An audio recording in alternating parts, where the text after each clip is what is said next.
Hello everyone, welcome back to my channel B U study point.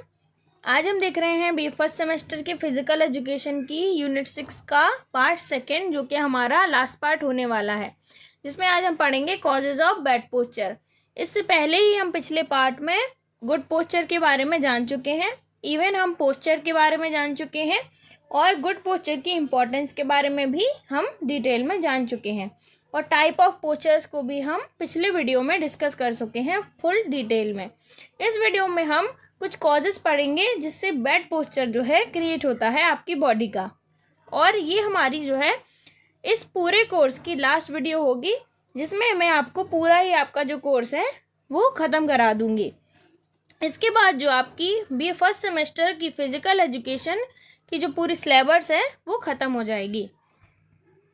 तो अगर आप इस वीडियो पे नए हैं तो आपको मैं बता दूं कि मैं इससे पहले जो है बीए फर्स्ट सेमेस्टर की फ़िज़िकल एजुकेशन की सारी ही यूनिट्स जो फिज़िकल एजुकेशन के अंदर हैं वो सभी कंप्लीट अपने चैनल पर करा चुकी हूं। अगर आपने वो नहीं देखी हैं तो आप उन्हें भी जाकर विजिट कीजिए, उनमें भी मैंने बिल्कुल डिटेल से सब कुछ एक्सप्लेन किया है और हर एक टॉपिक को मैंने कवर किया है। तो चलिए स्टार्ट करते हैं इस टॉपिक को भी। Causes of bad postures. Generally there are various causes of bad postures.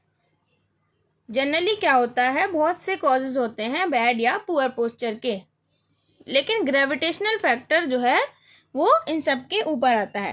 Gravitational factor क्या है, ग्रेविटी क्या होती है? ग्रेविटी ऐसी चीज़ है ना जो हमें क्या करती है, जितने भी ऑब्जेक्ट्स होते हैं उनको डाउनवर्ड मतलब नीचे की तरफ जो है धकेलती है। जैसे हम अगर बॉल का एग्जाम्पल लेते हैं, आप जब बॉल को उछालते हैं तो जब वो बॉल आप उछालते हैं तो क्या वो हवा में ही रहती है? हवा में नहीं रहती है ना, नीचे आती है। क्या होता है, तो वो कैसे नीचे आ रही है, किस फोर्स के कारण वो नीचे आ रही है? उस पर कोई फोर्स लग रही है ना, तो उसके कारण वो नीचे आती है।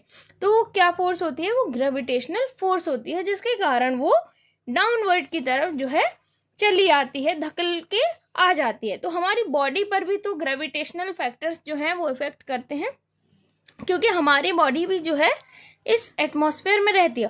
और ग्रेविटेशनल फोर्स, ये ग्रेविटेशनल फैक्टर्स कोई ऐसी प्रोसेस नहीं है जो थोड़ी देर हो और फिर ना हो। It's a on going process, एक तरीके की ऑन गोइंग प्रोसेस है जो कि हर जो ऑब्जेक्ट है उस पर इफेक्ट डालती है। तो हमारी बॉडी भी जो होती है उस पर भी वो पूरा इफेक्ट जो है वो डालती है, जिसके कारण जो हमारी बॉडी है उसका जो पोस्चर है उसमें थोड़ी सी जो है प्रॉब्लम क्रिएट होती हैं। अगर हम उसे रेजिस्ट नहीं कर पाते हैं और उसमें उसे अडेप्ट कर लेते हैं तो हमारी बॉडी जो है थोड़ी सी प्रॉब्लम उसमें क्रिएट हो जाती हैं। जैसे कि जो हमारे शोल्डर्स हैं वो डाउनवर्ड की तरफ जाने लगते हैं। जब हमारे शोल्डर्स डाउनवर्ड जाएंगे तो हमारी स्पाइन भी है वो भी उसी से कनेक्टेड है, तो वो भी उसी तरीके से वर्क करती है। तो उससे क्या होता है, हमारा बैड पोस्चर क्रिएट होता है। Gravitational force act upon our body when we sit, lay down, stand, walk, run और परफॉर्म एनी अदर एक्टिविटी। और ग्रेविटेशनल फोर्स हमारी बॉडी पे कब कब जो है एक्ट करती है? देखिए, हर समय ही एक्ट करती है, चाहे हम बैठे हों, खड़े हों, लेटे हों, चल रहे हों या फिर दौड़ रहे हों या फिर किसी भी एक्टिविटी को परफॉर्म कर रहे हों, उस समय ये हमें जो क्या करती है, हमारे ऊपर इफेक्ट करती है। क्या? Gravitational force. Our body adapt according to actions of gravitational force. हमारी बॉडी जो है इस ग्रेविटेशनल फोर्स को अडेप्ट कर लेती है अगर हम उसको रेजिस्ट करने में नाकाम होते हैं, फेल होते हैं। अगर हम जो हमारे ऊपर ग्रेविटेशनल फोर्स पड़ रहा है अगर हम उसे रेजिस्ट नहीं कर पाते हैं तो हमारी बॉडी क्या कर लेती है, धीरे धीरे समय के साथ उसको अडेप्ट करना स्टार्ट कर देती है। जैसे कि अगर कोई ऐसा काम है जो आप रोज़ करते हैं, जैसे अगर आपको किसी चीज़ की डिफिशियंसी है और आपको डॉक्टर ने कहा है कि आपको इसकी दवाई जो है काफ़ी दिन तक खानी है, एक लॉन्ग टर्म पीरियड तक खानी है, तो आप कुछ दिन तो देखिए आपको थोड़ा प्रॉब्लम होगी कि बार बार इनटेक करना है, आपको नहीं पसंद दवाई खाना, लेकिन कुछ दिन बाद आप उसको अडेप्ट कर लेंगे कि आपको वो चीज़ रोज़ करनी है, तो वो आपकी दिनचर्या में ही ऐड हो जाएगी। जैसे अगर आप एग्जाम्पल लें कि सुबह उठ के किसी को जॉगिंग करने जाना है, तो वो कुछ दिन हो सकता है उसको प्रॉब्लम क्रिएट करे, लेकिन वो अडेप्ट हो जाता है कुछ समय बाद, तो वो उसकी दिनचर्या में ही ऐड हो जाता है। तो यही इसमें एक तरीके का एग्जाम्पल है जो थोड़ा कह सकते हैं कि कनेक्टिंग नहीं है, बट हाँ उसी की तरीके से है कि अगर हम ग्रेविटेशनल फोर्स जो हमारे ऊपर निरंतर पड़ रही है, मतलब एक इक्वली बेसिस पे पड़ रही है कि हर समय जो है वो हमारे ऊपर फोर्स जो है वो लग रही है, अगर हम उसको रेजिस्ट नहीं कर पाते हैं तो वो हमारी बॉडी जो है उसी में ढल जाती है, उसी सिचुएशन के अकॉर्डिंग जो है ढल जाती है और एक बैड पोस्चर क्रिएट कर देती है। Followings are the causes of bad posture और poor posture among human beings. अब हम कुछ बैड या फिर पुअर पोस्चर के बारे में पढ़ेंगे, उनके कॉजेस के बारे में पढ़ेंगे जो कि ह्यूमन बींग के होते हैं, कि मतलब किन किन कॉजेस से जो है ह्यूमन बींग, मतलब जो हम ह्यूमंस हैं, उनका पोस्चर थोड़ा बहुत खराब हो जाता है। तो चलिए स्टार्ट करते हैं। पहला है improper diet. If we do not take proper diet the bones and muscles of body become weak, so we adopt faulty और बैड पोस्चर।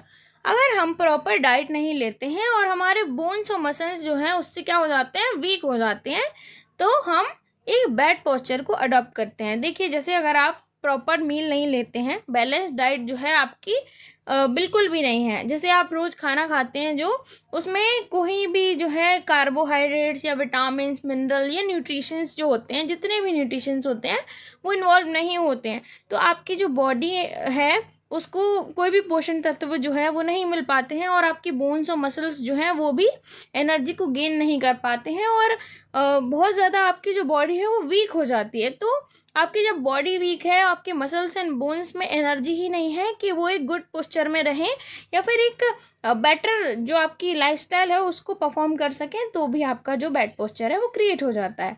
नेक्स्ट है क्या, डिसीजेस। क्रॉनिक इलनेस में कॉज पुअर पोस्चर।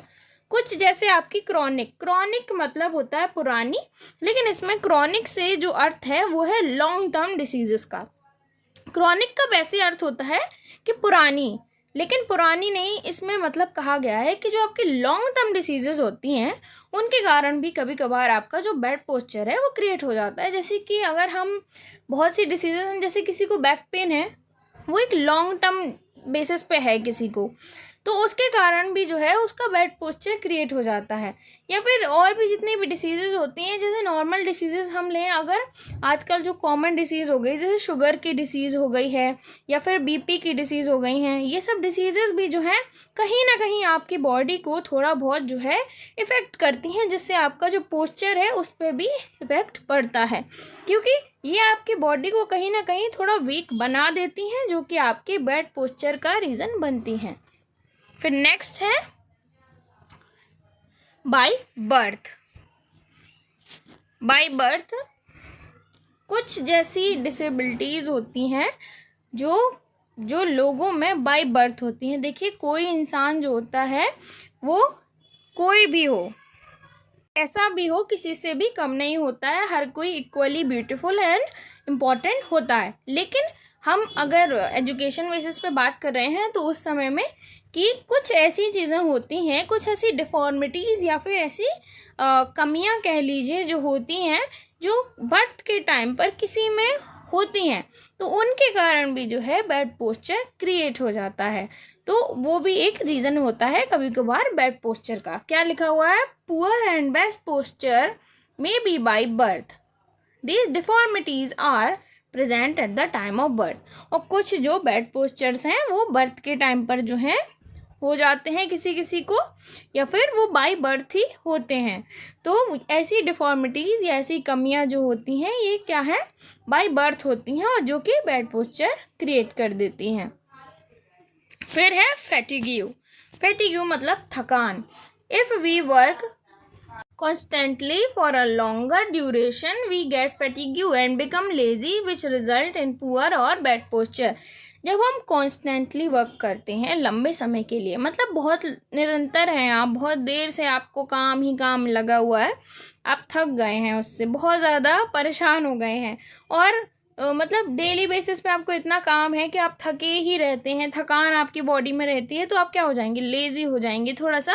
मतलब आप अगर चाहेंगे भी तो आप जो पोस्चर है अपना उसको इम्प्रूव नहीं कर पाएंगे, तो वो चीज़ें क्या कर देती हैं, वो भी एक बैड पोस्चर या पुअर पोस्चर क्रिएट कर देती हैं। फिर है lack of fresh air and light. अगर आपको प्रॉपर बेसिस पे जो एयर और लाइट है जो एक ह्यूमन को डेली बेसिस पे जितनी अमाउंट में उसकी ज़रूरत होती है, अगर वो नहीं आप कंज्यूम कर रहे हैं, या फिर आपको आपकी जो बॉडी है उतनी लाइट नहीं एब्जॉर्ब कर पा रही, उतनी आपको सनलाइट नहीं मिल रही, उतनी आपको फ्रेश एयर नहीं मिल रही है, तो वो भी आपकी जो है रिस्पॉन्सिबल हो सकती है ऐसे रीजंस के लिए कि आपका जो है रॉन्ग या फिर बैड पोस्चर क्रिएट हो सकता है। फिर है lack of rest and sleep. Lack of rest and sleep, lack of rest and sleep may also cause poor posture. अगर आप जैसे सो नहीं पाते हैं ढंग से, या आपकी बॉडी को रेस्ट करने का टाइम नहीं मिलता, तो आप सारा दिन कैसे रहते हैं, थोड़े लेजी से रहते हैं, नींद सी आती रहती है, तो तब भी आप जो हैं आपके माइंड को एक्टिव नहीं रख सकते। एक्टिव नहीं रख सकते हैं माइंड को, तो बॉडी तो फिर एक्टिव रहेगी नहीं। आपका माइंड और बॉडी तो एक दूसरे से इंटरकनेक्टेड होते हैं। अगर आपका बॉडी जो है प्रेजेंट नहीं है तो आप एक गुड पोस्चर को क्रिएट नहीं कर सकते हैं। जैसे हम कहते हैं ना कि प्रेजेंट बॉडी एब्सेंट माइंड, कि आपका माइंड कहीं और लगा हुआ है, आपको लग रहा है कि जाके सो जाएं, और आप वहाँ पे बॉडी आपकी बस है कि बस आप बैठे हुए हैं, तो आप कैसे पोस्चर में बैठेंगे, लेजी से बैठेंगे ना, तो भी आपका जो है पोस्चर बैड क्रिएट हो जाता है। फिर lack of proper exercise, lack of proper and right way of posture in exercise में result in bad posture of the body. अगर हम जैसे एक्सरसाइज करता है कोई और वो प्रॉपर वे में एक्सरसाइज नहीं करता है, जैसे जो एक्सरसाइज की जो आपकी बॉडी मूवमेंट्स हैं जो आपको करनी है वो आप सही तरीके से नहीं कर रहे हैं, तो भी जो है आपका बैड पोस्चर क्रिएट हो जाता है। फिर आता है lack of awareness. Lack of awareness regarding good posture may also cause bad posture. जैसे आपको पता ही नहीं है कि कैसे जो है आपको बैठना है कि आपकी बॉडी जो है गुड पोस्चर को अडॉप्ट कर सके या गुड पोस्चर को अचीव कर सके, तो भी जो है आपको प्रॉब्लम हो सकती है और आप बैड पोस्चर में जो है अपनी बॉडी को पोजीशन कर देते हैं कभी कभार। तो अवेयरनेस की भी बहुत ज़रूरत होती है। फिर है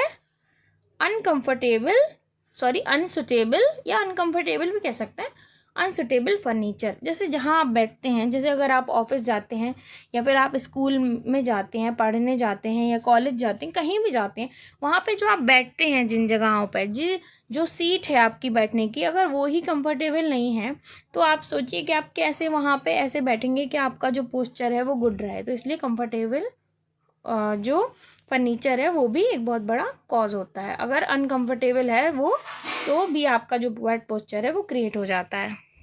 नेक्स्ट है improper way of carrying weight. जैसे कि आप जो कभी कभार जो वेट उठाते हैं, जब वेट उठाते हैं, वेट्स को लिफ्ट करते हैं, जैसे कोई भारी चीज़ है उसको उठाते हैं, तो उसको गलत तरीके से अगर हम उठाएंगे तो वो भी जो है एक हमारी बॉडी में प्रॉब्लम क्रिएट कर सकती है। जैसे किसी की जो बोन है वो भी खिसक सकती है या मोच आ सकती है, तो ये सब चीज़ें भी जो है क्रिएट हो जाती हैं जो कि हमारा बैड पोस्चर क्रिएट कर देती हैं। सो क्या है इसमें, improper way of carrying weight can cause structural divergence of body and specially of the feet. क्या होता है इससे हमारा, अगर हम इम्प्रॉपर वे में वेट को लिफ्ट करते हैं या कैरी करते हैं, तो ये हमारे स्ट्रक्चरल डाइवर्जेंस जो बॉडी का होता है उसको क्रिएट कर देती है, मतलब बॉडी में मोच वगैरह जो है क्रिएट कर देती है। और स्पेशली जो हमारे फीट्स हैं उनमें जो है प्रॉब्लम ज़्यादातर आ जाती है, जैसे कि पैर में जो मोच आ जाती है, या फिर आपकी जो स्पाइन है उसमें भी पेन हो जाता है, बैक पेन स्टार्ट हो जाता है। ये सब जो कॉजेज़ हैं जो क्या करते हैं हमारे बॉडी में बैड पोस्चर को क्रिएट कर देते हैं। और मेनली इसमें क्या होता है, फुट जो होता है हमारा पैर का हिस्सा जो होता है उसको जो है उसके जो पोस्चर को है ख़राब कर देते हैं। जैसे अगर हम वेट को उठाते हैं तो उससे हमारे पैरों में मोच भी कभी कभार आ जाती है, तो इससे भी जो है बैड पोस्चर क्रिएट होता है। फिर क्या है नेक्स्ट, अदर रीजंस।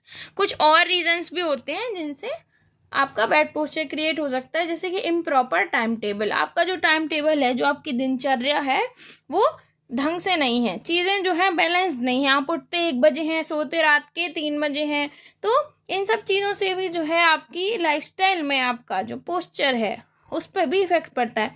कि आप जब इम्प्रॉपर तरीके से आपका जो लाइफ साइकिल है वो चल रहा है, तो आप उठते भी हैं, सोते भी हैं, बट टाइम टेबल फिक्स नहीं है। तो आप जो है पूरे दिन कैसे रहेंगे, आप एनर्जेटिक तो रहेंगे नहीं, कैसे रहेंगे, लेज़ी से रहेंगे। तो वो लेज़ीनेस भी जो है आपकी बॉडी के बैड पोस्चर के लिए रिस्पॉन्सिबल होती है। या फिर आपको मेंटल वर्क जो है वो आपको बहुत ज़्यादा पड़ रहा है आपके ऊपर, जैसे आप मेंटली बहुत ज़्यादा परेशान हैं। अगर आपके जैसे एग्जांपल लें कि आपके एग्ज़ाम्स आ रहे हैं, मेंटल आपके ऊपर इतना प्रेशर पड़ रहा है कि आपका कोर्स पूरा पड़ा हुआ है, तो उसके कारण भी जो है आपकी बॉडी जो है डिस्टर्ब हो जाती है, जिससे बैड पोस्चर क्रिएट हो सकता है। लॉन्ग सिटिंग से भी हो सकता है, जैसे आप बहुत लंबे समय तक बैठे रहते हैं वर्क प्लेसेस पे, जैसे ऑफिसेज वगैरह में या स्कूल्स कॉलेज, या फिर आप खुद भी पढ़ते हैं तो बहुत लॉन्ग टर्म ऑफ सिटिंग हो जाती है और आप बिल्कुल भी उठते नहीं, आपकी बॉडी की जो मूवमेंट है वो बहुत देर तक रुकी रहती है।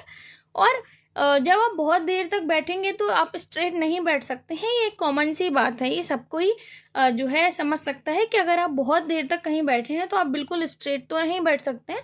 तो उसमें आप क्या करेंगे, ऐसी सिचुएशन में बैठेंगे जो आपको कंफर्टेबल फील कराए। तो उसमें जो है हमारी बॉडी बैड पोस्चर में जो है बैठी होती है, तो उस समय भी जो है हमारी बॉडी का पोस्चर बिगड़ जाता है। And overwork can also cause bad posture, और ज़्यादा काम के कारण भी जो है बैड पोस्चर क्रिएट हो जाता है। जैसे कि आपको जितना काम एक दिन में करना चाहिए उससे ज़्यादा आप पे लोड पड़ रहा है, आपका माइंड जो है वो बहुत ही ज़्यादा थक गया है, तो उसके कारण भी जो है आपकी बॉडी बैड पोस्चर को क्रिएट करती है। हमने बहुत सारे जो है इस वीडियो के अंदर बैड पोस्चर्स को जान लिया, जिन्हें कि आप अपनी आंसर राइटिंग में इस्तेमाल कर सकते हैं। ये एक क्वेश्चन आपको ज़रूर आपके एग्ज़ाम में देखने के लिए मिलेगा कि कैसे क्या क्या कॉजेज़ होते हैं जो कि आपकी बॉडी के बैड पोस्चर के लिए रिस्पॉन्सिबल होते हैं। तो आप इन सबको लिख सकते हैं। आप इन्हें अगर एक दो बार थोड़ा रिवाइज कर लेंगे तो ही आपको आसानी से ये समझ आ जाएंगे, क्योंकि इतना कोई बहुत बड़ी चीज़ है नहीं है इसमें। आम जो हमारी दिनचर्या होती है उन्हीं से रिलेटेड चीज़ें हैं, तो इन्हें समझना भी उतना कठिन नहीं होगा आपके लिए। तो ये वीडियो यहीं तक थी। आज हमने बीए फर्स्ट सेमेस्टर की फ़िज़िकल एजुकेशन का जो पूरा कोर्स है वो ख़त्म कर लिया है। सारी ही यूनिट्स जो हैं वो ख़त्म हो चुकी हैं। ये लास्ट यूनिट का लास्ट पार्ट था, इसमें हमने सभी चीज़ों को डिटेल से जान लिया है। अगर आपको ये वीडियो पसंद आया है तो please like share and subscribe ज़रूर कीजिएगा चैनल को, और इस वीडियो पे अपना समय देने के लिए आपका बहुत बहुत धन्यवाद। और मैं आपको बता दूं कि बीए फर्स्ट सेमेस्टर के फ़िज़िकल एजुकेशन के अलावा मैंने इंग्लिश हिस्ट्री वगैरह की भी जो है प्लेलिस्ट क्रिएट की हैं अपने चैनल पे, और बहुत ही सारी जो आपकी अलग अलग सब्जेक्ट्स हैं उनके सिलेबस को भी मैंने डिस्कस किया है अपने चैनल पर, तो आप उन्हें भी जाकर विज़िट कर सकते हैं अगर आप चाहें तो। और प्लीज़ इस वीडियो को और इस पूरी यूनिट को भी आप अपने फ्रेंड्स के साथ जो है शेयर ज़रूर कीजिएगा, ताकि उनकी भी मदद हो सके और मुझे भी इससे थोड़ा बहुत जो है फ़ायदा हो सके, क्योंकि मुझे भी लगता है कि अगर मैं थोड़ी बहुत मेहनत कर रही हूँ तो उसका फ़ायदा काफ़ी लोगों को मिल सके। तो चलिए मिलते हैं नेक्स्ट वीडियो में, जहाँ हम नेक्स्ट बार जो है नई चीज़ों पर डिस्कशन स्टार्ट करेंगे। और यहाँ तक हमने काफ़ी अच्छे से सब चीज़ों को डिस्कस किया और मुझे भी बहुत मज़ा आया आपको पढ़ाकर। अगर आपको भी अच्छा लगा है तो प्लीज़ मुझे कमेंट सेक्शन में ज़रूर इस बारे में बताइएगा। तो चलिए मिलते हैं नेक्स्ट वीडियो में, तब तक के लिए इन सभी चीज़ों को आप अच्छे से रिवाइज कीजिए, आपका पेपर अच्छा जाए, और best of luck for your exam and thank you for watching.